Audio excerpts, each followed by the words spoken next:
Well, it is New Year's Eve. It is that time of the year when many of us are thinking about the possibilities that lie ahead of us in the new year. Some of us are in the process of setting goals, making resolutions. Some of us are even planning to welcome a new baby into the house, aren't we? We can't wait to see that. Yeah. Others of us prefer to look at today as just some other day. Our typical resolution is that we don't make New Year's resolutions. But even those of us who'd like to think that today is just like any other have to begrudgingly admit that as of tomorrow morning, we're going to have to start learning to write 2018. Might take me till March to get that one figured out. Like it or not, when the clock strikes midnight tonight, something new begins. We'd like to think it's a better new, and we hope that it's a better new, but regardless of whether it's a better new or a worse new, it will be new. And so our sermon this morning is going to be a bit different because we have a strong sense that God is up to something new at Prince Street Church. And so I'd like to begin with a passage of Scripture that boldly proclaims how God has done something new.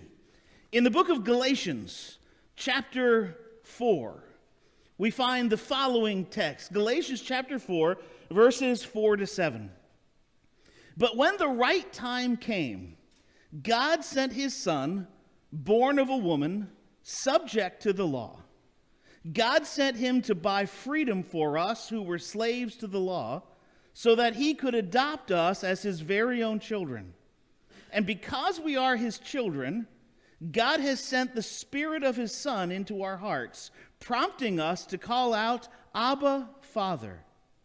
Now you are no longer a slave, but God's own child.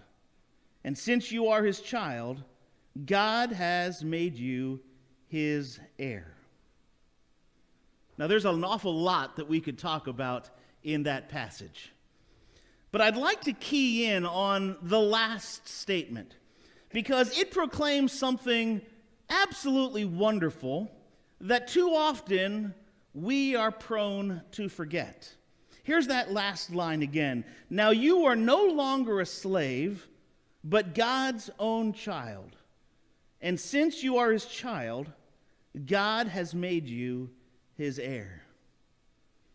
Brothers and sisters, once we were all slaves under the law. And even a brief glimpse at the law points out how all of us are guilty of sin and how we all deserve the wages of our sin, which is death. For after all, that is the purpose of the law. The purpose of the law is to show us our sin. All of us deserve death, but God. Don't you love those words? But God. God, in his mercy, chose to do something new. He sent his Son, Jesus, to redeem us, to adopt us as his own children. Now, if that's not something new, I've never heard of anything new. God, by his grace, bought us out of slavery. He redeemed us from our sin, and he made us free. And if that was all that there was to celebrate, that would be enough. That we no longer have to have an eternity in hell, because God has bought us back from slavery to the law. But God did even more than that. Not only did he provide for our freedom through the blood of Christ our Lord, he adopted us. He made us his own children and gave us an inheritance. He made us his heir. Amen? Amen. Thanks be to God.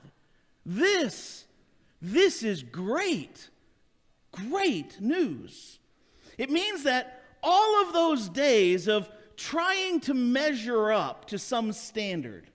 All of those days of trying to measure up to have God accept us. All of those things that we thought we had to do, like being a good person or going to church, doing good things, learning proper theology, memorizing scripture, getting baptized, becoming a member, taking communion, all of the things that we thought we were doing, the things we thought we had to do in order to make God accept us, all of those are gone. I thought I'd get an amen at that point. I mean, it's later than typical. They're all gone. They're all gone because God did something new. Instead of holding us accountable to the law, God sent his Son, born of a woman, born under the law, in order to redeem we who were under the law, so that we might be adopted as his very own children. This is his gift of grace. It is a pure gift of grace, one we could never have earned, one we will never deserve. And that gift of grace will never be and can never be revoked, regardless of how well or how poorly we measure up to our own expectations or somebody else's expectations of us. God has done something new. He has given us a fresh start. Not by the power of our own willpower, not by our own abilities to make something of ourselves, but purely by God's gracious gift. And so the only thing that's left for us to do is to receive his gift, to celebrate and rejoice in his gift, and to share this amazing gift with others. And that's where today's sermon becomes something a little bit different. The reason it's going to be different is because as we have been talking and as we have been praying together, we have a strong sense that God is up to something new in the area of global missions and Prince Street Church. That's a picture of Sierra Leone. It's the continent of Africa. The star is right where the country of Sierra Leone is. It's a country about the size of West Virginia. All right, so that just puts things into perspective. By the way, the distance from left to right across Africa is roughly the same distance as from New York City to Los Angeles. Long way, okay? Sierra Leone was the very first overseas mission for the Church of the United Brethren in Christ. That's our home denomination. Actually, it is older than the United Brethren work in Shippensburg. The work in Sierra Leone began in 1855. And as of 2001, our brothers and sisters in Sierra Leone have become their own national conference within the Church of the United Brethren in Christ. Again, within a country about the size of West Virginia, our brothers and sisters in Sierra Leone oversee 78 churches, 40 primary schools, 5 high schools, and Mattru Hospital, one of only 2 hospitals serving the entire southern region, over 200,000 people. There's only 2 medical facilities, and the Mattru Hospital is by far the best of them. Now, over the past couple of years, since 2001, God has been doing some really wonderful things among our brothers and sisters in Sierra Leone. And to give you a flavor of some of the things that have been happening, here's a video that was recorded in 2013 that I think does a pretty good job of sharing the story. Go ahead and run that video, please.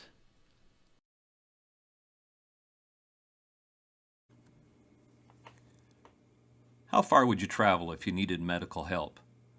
For many of us, a hospital or emergency clinic can be reached within 15 or 20 minutes. What kind of medical attention would you expect to find when you arrived? Certainly you would expect to find a doctor, or at the very least a physician's assistant. But for the 150,000 inhabitants spread over 1,400 square mile Banff district of Sierra Leone, finding medical help can involve a 3-day walk, only to discover that there is no doctor on staff at the hospital. You see, although Mattru Hospital is arguably the largest healthcare institution in this most southern outpost of Sierra Leone, it is severely understaffed and under-resourced. At present, there's not a single doctor on staff, and the facilities manager is carrying out emergency surgeries as best he can. But it hasn't always been this way. The hospital started as a medical dispensary in 1913, and over the years has saved the lives of thousands in the Banff district, Sierra Leone, and neighboring West African countries. Prior to the civil war that ravaged the country from 1991 to 2002, missionary medical personnel worked alongside Sierra Leonean doctors, nurses, and administrators, whom they were also training, hoping that they would eventually fill their shoes. Today, the hospital has a 70-bed ward that includes pediatrics, obstetrics, surgical, and outpatient units. In addition, the 15 acres of property houses a pharmacy, generator plant, laboratory, nursing school, and 5 residences for doctors and nurses of the hospital. However, no regular doctor has remained on the premises for more than a few months in the last 10 years. In February of 2013, Global Ministries was invited to facilitate the development of a strategic plan for the coming 5 years. National healthcare workers, government officials, community, and national conference leaders were invited to participate. Out of these discussions, a team of Sierra Leoneans laid out a plan that included a number of performance and ministry goals, facility upgrades, and the recruitment of missionary staff to complement local efforts. Among the most urgent needs is the renovation of one of the existing guest houses so that regular teams of visiting physicians and medical professionals can visit the hospital on a rotating basis. While these teams help to alleviate the immediate need for medical expertise, the repair of other facilities, hospital vehicles, and administrative improvements will take place. But the need for resident medical missionaries is needed if the hospital is to function and train up leadership for the future. Global Ministries is looking for general surgeons, general practitioners, pediatricians, obstetricians, administrators, and occupational therapists. On behalf of the Sierra Leone National Conference, we request your prayers, support, and participation in this ministry that has touched both body and soul of so many for so many years and has the potential to do so much more.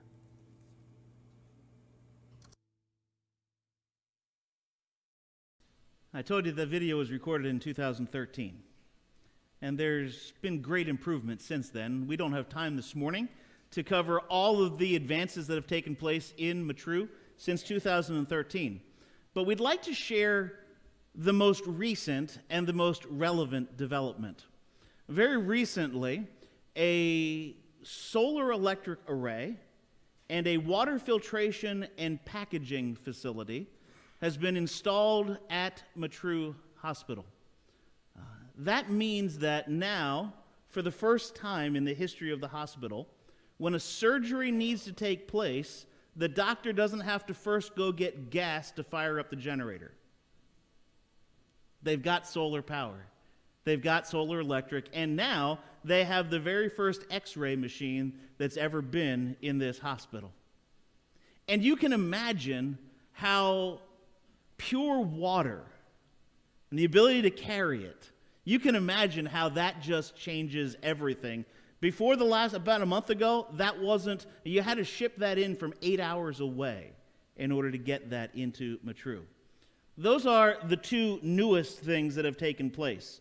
And on September 27th, I forgot to tell you, these are the people who've installed it. The two folks on the left, that is Matt Asher and Lizzie Kolar.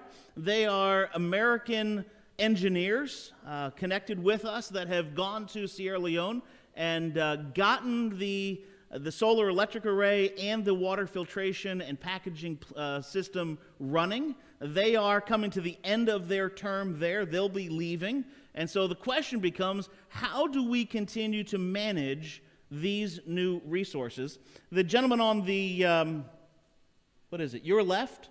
Yeah, your left. That's Daniel Kamara. He is the local person who is managing the water project. And then on September 27th, go ahead and give us the next slide if you would please.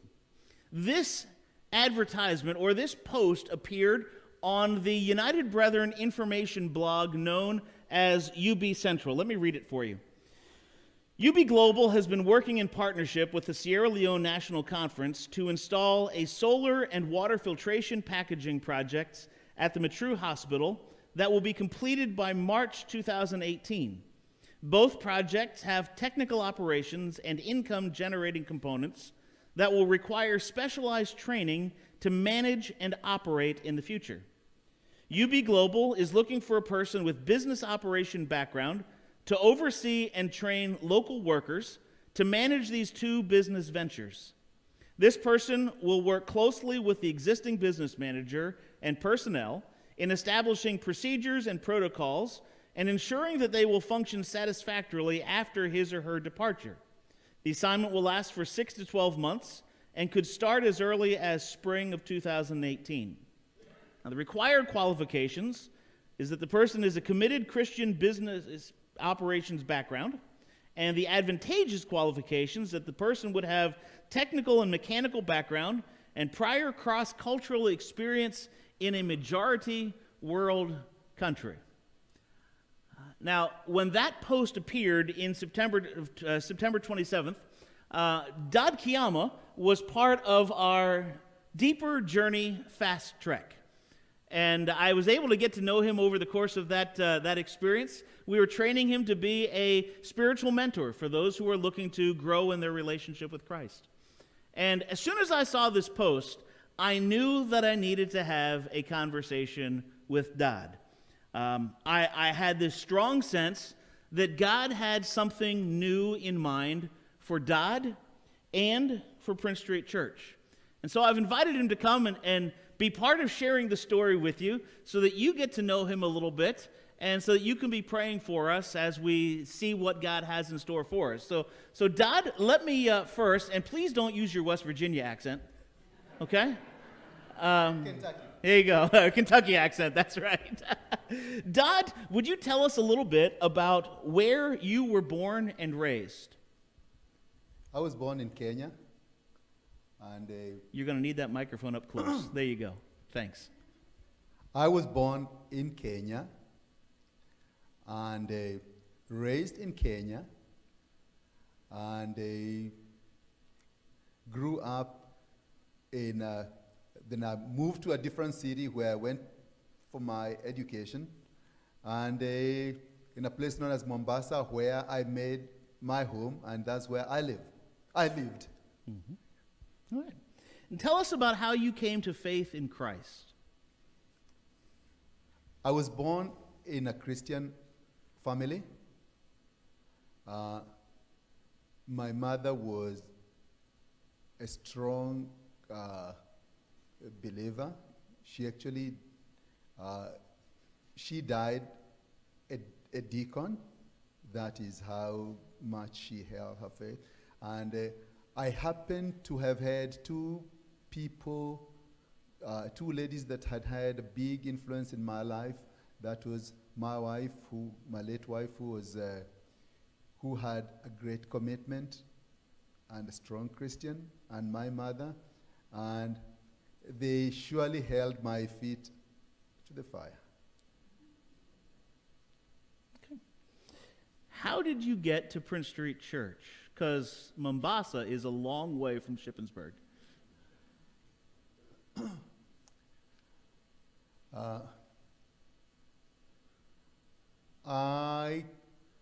I came to the U.S. as a very unwilling immigrant.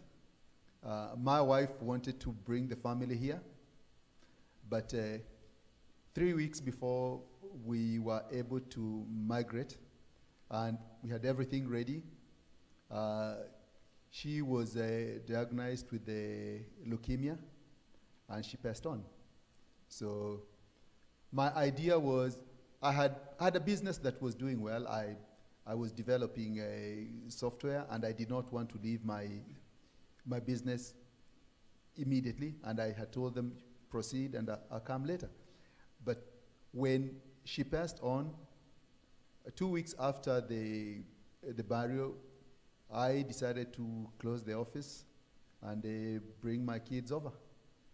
And this is the place where we knew a family friend who was going to host us until we were able to get to our feet.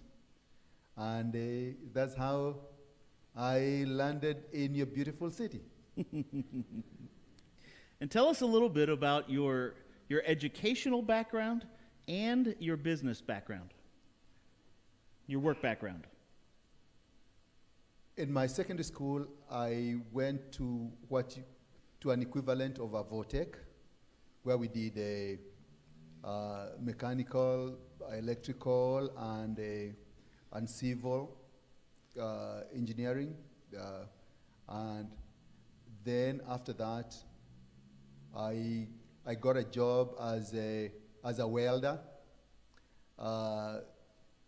at a dry dock where we used to weld ships, and built at least a couple of ferries for the port of Mombasa. I left that and I changed professions, and I was a customs officer for 8 years. And then I had thrust for education. I went to India, and I did a Bachelor of Science and in 3 majors: mathematics, physics, and chemistry. And then I realized I wasn't going to be much. I needed to do something else, and I did a diploma in computer systems. And I went back to Kenya, and I joined a training institute, a middle-level training college, then it was known as Mombasa Polytechnic. Now it has been upgraded to a university, and I taught the 3 subjects, and I taught the computer programmers, and I volunteered to teach entrepreneurship education, and I was one of the external examiners. And within that period, I was able to look at different products. People coming, we are training students not to depend on employment, but to be able to utilize their entrepreneurial skills. And I did that until, then after that, I was headhunted to join a hospital network known as the Aga Khan Health Network that had offices in Mombasa, Nairobi, Kisumu, and Dar es Salaam in Tanzania. And I was to head their IT division. And I developed a system for Mombasa from scratch, and the same system was taken to Dar es Salaam in Tanzania in the Aga Khan Hospital. I would hope that they've changed, because those are many years after.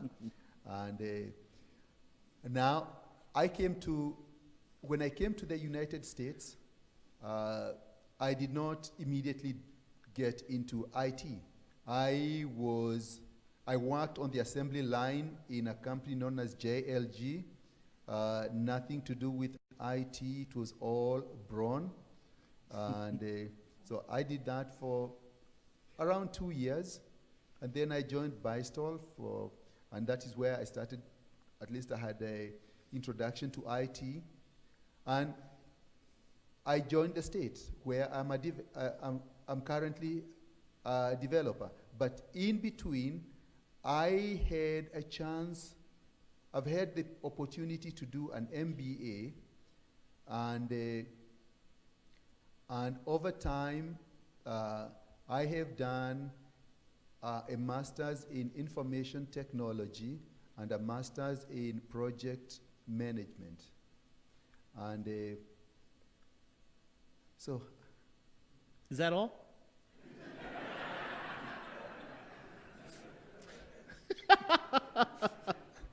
And God willing, I'd like to do artificial intelligence. Yeah, but I think I'm too old for that now. Well, I think you can see why I needed to have a conversation with Dod. If you look down that list of everything that was being looked for, Dod checks off every single box and then some. One thing we didn't share is that in the midst of the Deeper Journey training, Dod and I started having conversations about the idea of using business as missions. And then this opportunity comes up. And so I talked with Dod, and he started praying about it. I didn't know what God had in store. But right about that same time, Dod then said, I need to have some more conversations. Just so happens, Bishop Pasima, the Sierra Leonean bishop, guess where he was? He was at Rhodes Grove. And so, Dod, let's go have you meet the Bishop of Sierra Leone. And they had a conversation along with Jeff Blierfeld and Joe Abu. Many of you know Joe. Then the very next week, guess who was at Prince Street Church? Michelle Harris, who oversees the work in Sierra Leone for UB Global, used to be known as Global Ministries. And Dod had an extended conversation with Michelle. We also together had a couple of online video conference meetings with folks. And to make a long story short, everyone who has been praying and with whom we've been talking, from Bishop Pasima to Jeff Blierfeld and Michelle Harris, to the Missions Commission at Prince Street Church, to Dod and myself, we all believe that God just might have something new for Dod and for Prince Street Church. And so, from February 6th through the 21st, Dod and I are heading to Mattru. It's actually 3 days' journey to get into Mattru, 2 days to get to Sierra Leone, and then a full day over the finest of vehicles, I'm sure, over the dirt roads to get to Mattru. And we're going to do a little bit of exploring and a bit of confirming and seeing what possibilities might lie in front of us. So, Dod, let me come back to you, and let me ask the question, what is it that God has been stirring in you as you have been praying about Mattru? I see Mattru through the lens of the many places I've been to, India, the hinterland, India, the hinterland of Kenya, where people die of very small illnesses, where people want hope, whatever hope there is, and some of them, like people in my Sunday school class, Sandy will attest to that. We have cases where people go to the soothsayers, the witch doctors, and all that. This happens in areas where people are poverty-stricken and they rely or they want hope. The only hope they have is a hospital and I'm not going to mince words. I'm not very good at sugarcoating, and that is one of my greatest shortcomings. Yeah, Jeff knows that. Now, I would say my problem is I look at the hospital. This hospital in Mattru is dilapidated, to say the best. It is a hospital by name.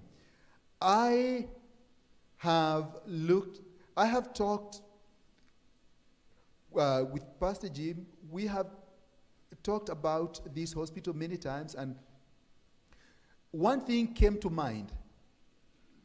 These people do not have a system that they can rely on. And we normally hope for the best, but we plan for the worst. But hope is not a method. You cannot use hope to run a hospital. And in this case, one incident really touched me, where they had 5 kids that required specialized treatment. They knew they had drugs. These drugs were in their inventory somewhere. Like, we put our car keys somewhere in the house. We know the keys are somewhere. But we cannot, when we need to drive out, we don't have the keys. So these people had the drugs somewhere, and these kids required the drugs. As fate might be, in this case, they were not able to locate the drugs. And the kids proceeded to their heavenly bound. They died. Later, they discovered that the drugs that they were looking for were somewhere in the corner. Tell me, as someone who has developed systems from scratch, from procurement to dispensing, and I am wallowing here in the comfort of Church-Shippensburg while people require these skills out there. How can I, in good conscience, calling myself a Christian, sit here and say, God will help them? That is what I felt. And there are many other small things that have come up, and realized that the operation in Sierra Leone has been drifting by, and needed the good practices, or the best practices that business in the United States can be able to offer. And I am not claiming to be the bastion of wisdom. I am not a bottomless reservoir of intelligence. I am nothing but a raven. I am only going to help with the little that I know. If there are any of us who know something better, I'm ready to incorporate that. And by the way, I tried to get someone else that I thought was better placed than I was. I talked to a man who is a management consultant in Ephrata, and his wife used to be an administrator in Lancaster Hospital. I talked to them. I really begged them to go to Mattru instead of me. I mean, honestly, Dwayne would tell you, I really did that. And you know what? They said they did not hear the call from God. And so, here I am. And when we were with Pastor Jim talking to the missions committee, I was praying. I told them, look, I would be so glad if you guys don't think that you have the calling from God on this. You don't want to partner us. I will be so happy because my conscience will be clean. Between you and me, I really don't want to go to Mattru. No, I know the journey. I know the roads. We used to call those kind of roads and the buses that take you to that place mango shake, because they shook you all up. By the time you got there, no. I've told Pastor Jim, I really don't. That's not a place that I want to go. I love my job. I love working for the state. I don't want to go to Mattru.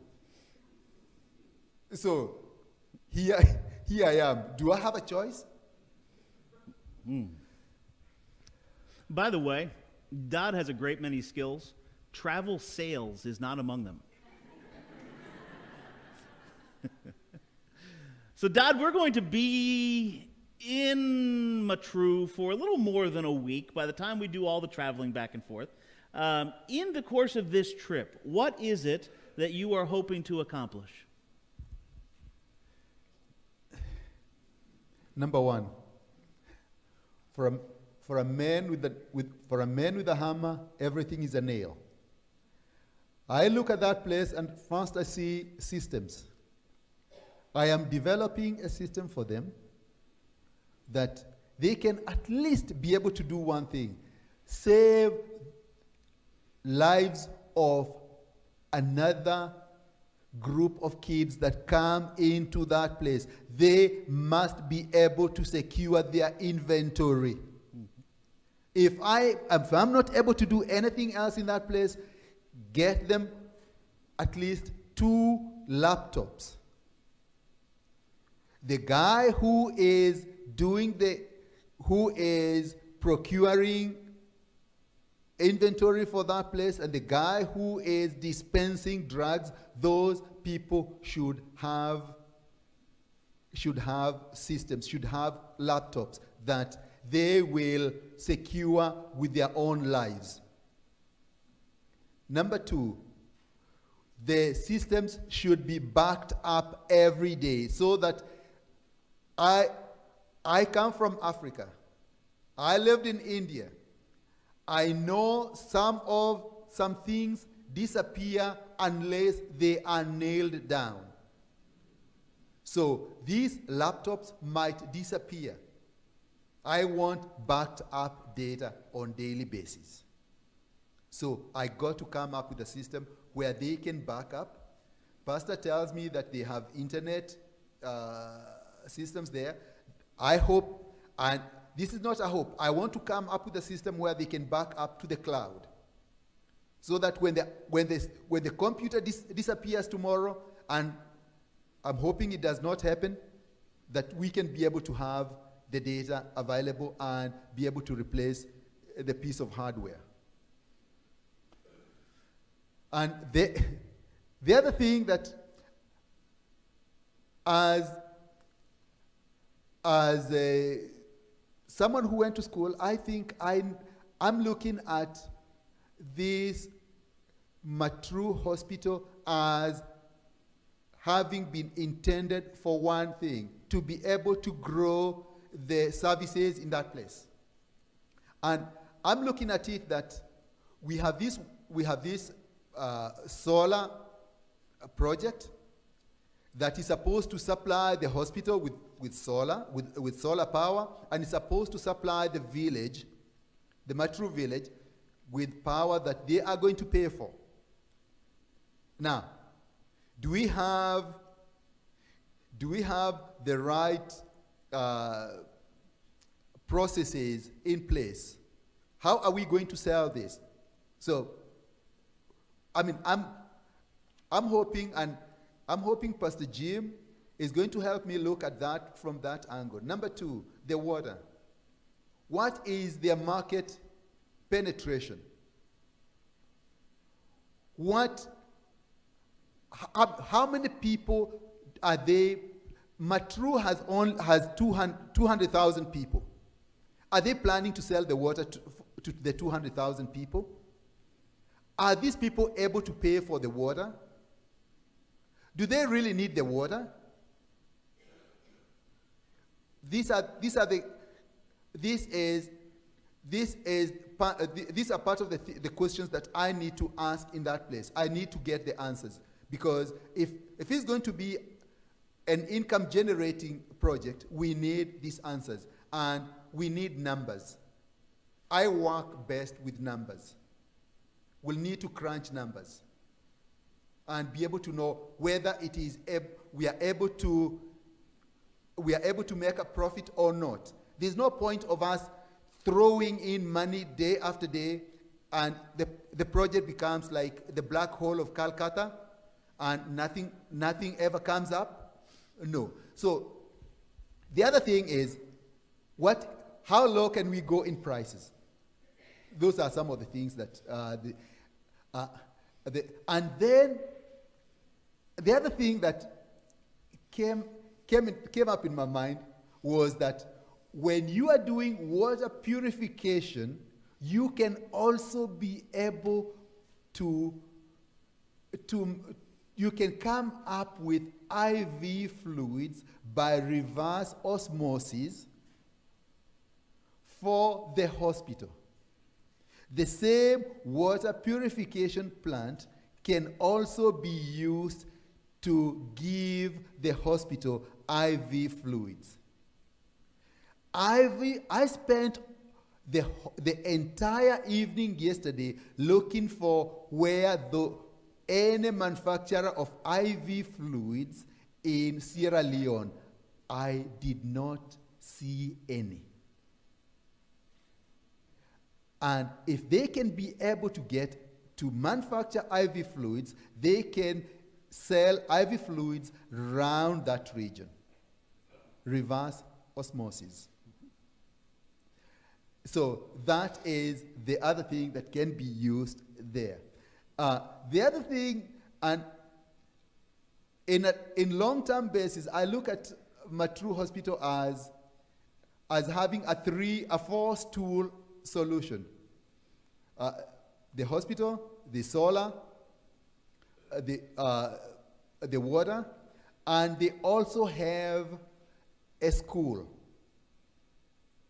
This school teaches nursing. They have the nurses around Mattru, but unfortunately, the quality might not be measuring to our quality here. Maybe not even to the CNA level. So if that can be developed, and they provide good training facilities. In Kenya, we used to train medical lab technicians. We used to train people in pharmacy. We used to train pharmacy technicians. So this training facility can be used to reach out to many other people. Sorry, I'm a bit lengthy. Well, one other question that I'd like to have you answer. You invited me to come along, and that was sort of part and parcel with the idea of you going. Would you help explain why it is you wanted me to come with you? Or to put it another way, why'd you drag me into this?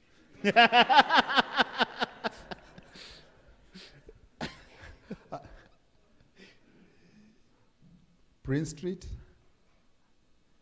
I just fell in this place. I came here because I was looking for a church. And I listened to Pastor Jim. His message resonated very well with what I believed. And I've been coming here, and I've been sitting, for most of you who have seen me, I've been sitting at the corner there. I come in, I have not shaken one thing from Africa, and not being able to keep time very, very well. Is a hope that by 2018, I'm going to get over that. Now, but I sit at the back there, and as soon as Pastor Jim is done, I'm done. I'm out of the door. I am the most unlikely people to be sitting here getting involved in church affairs. I did not want to get embroiled in church issues at all.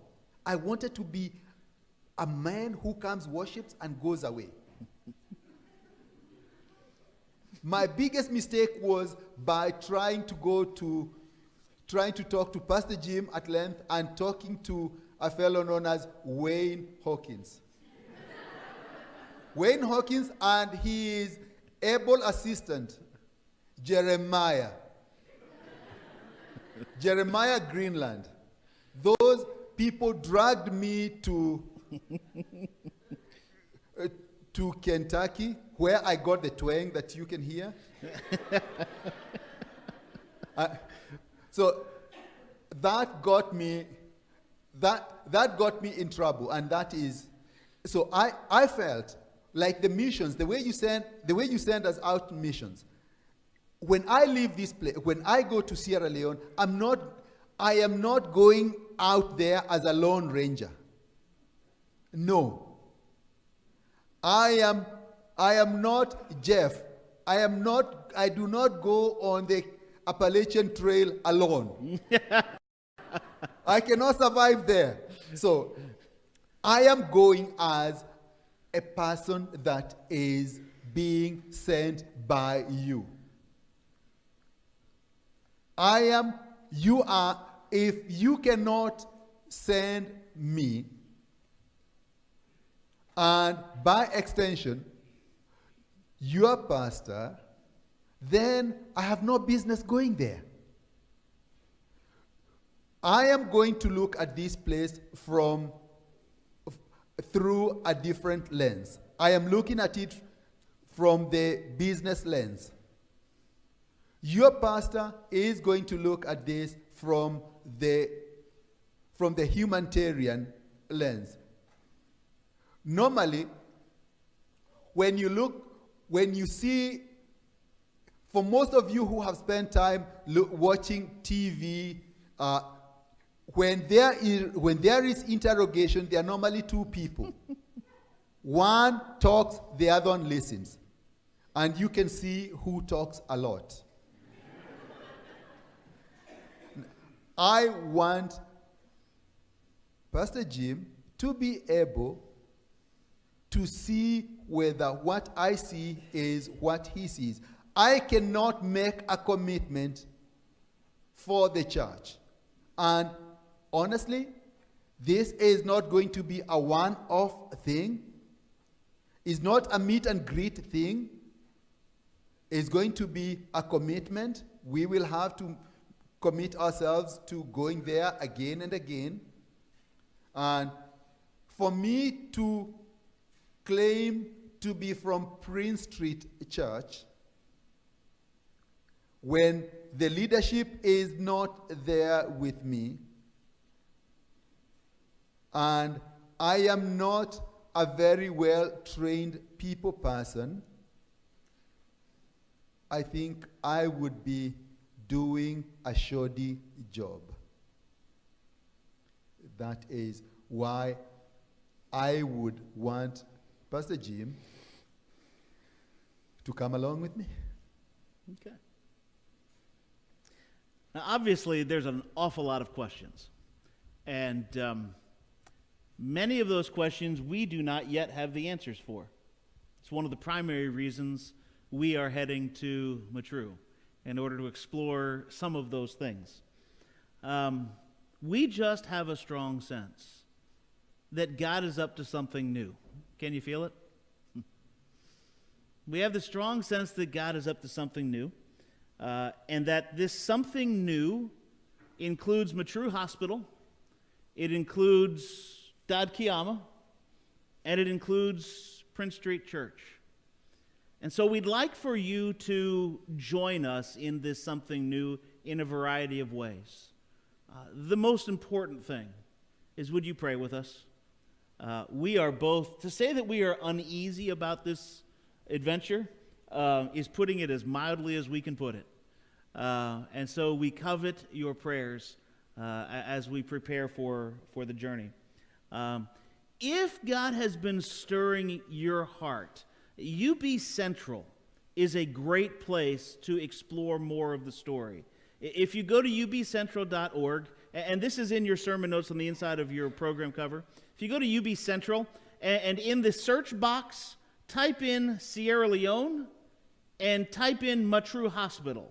That will take you to all kinds of articles that have been written over the last couple of years explaining what's happening in Sierra Leone generally and also at Mattru Hospital specifically. Obviously, there's a financial issue involved. UB Global is so sure that Dod Kiama is being called of God into this position that they are fully funding his trip.